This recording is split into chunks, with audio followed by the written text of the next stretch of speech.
The Doubter and the Critic. My writing and drawing are, for obvious reasons, mostly solitary work, but I have 4 friends who show up from time to time by my side. They both help and get in the way, but I need all 4 of them. Today you will get to meet 2 of them. Doubt is probably the one who shows up most often. She is something of a workaholic, always ready to get going. She is happy to work around the clock, if necessary.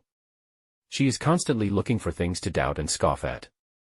Doubt almost always agrees with me, she kind of mirrors what I say. I'm good at this, and Doubt says, well, you're good all right. She doesn't need to say more, because she knows, the thought is already there, a silent but. The thought that maybe I'm not good enough. Maybe it's just something I believed so long that I can't see it any other way. Then if I still don't show enough doubt, she is more than happy to show me old receipts of my failures, and she scratches the doubts about my capacity into the otherwise well-polished facade. But as always, evil sometimes carries some good with it.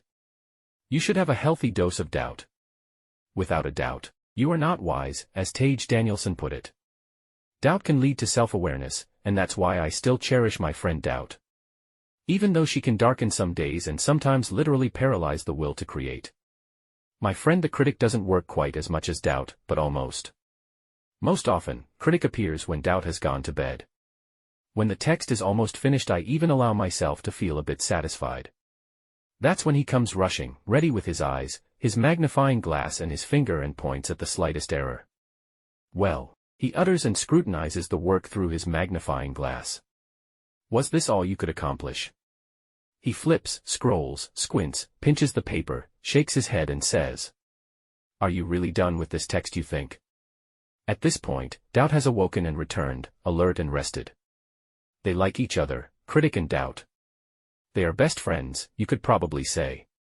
But I cherish my friend critic, as I cherish Doubt. Possibly I cherish critic even more. I know that in moderation he is extremely useful, as long as he doesn't completely take over. Not everything you do is good, far from it. Sometimes I have to realize that I have failed and need to redo and maybe start over. Or simply just discard and move on, if the idea itself turns out to have been lousy from the start. Usually, it is the critic who has drawn my attention to this. Next week you get to meet my other faithful, and somewhat nicer, companions, Confidence and Muse.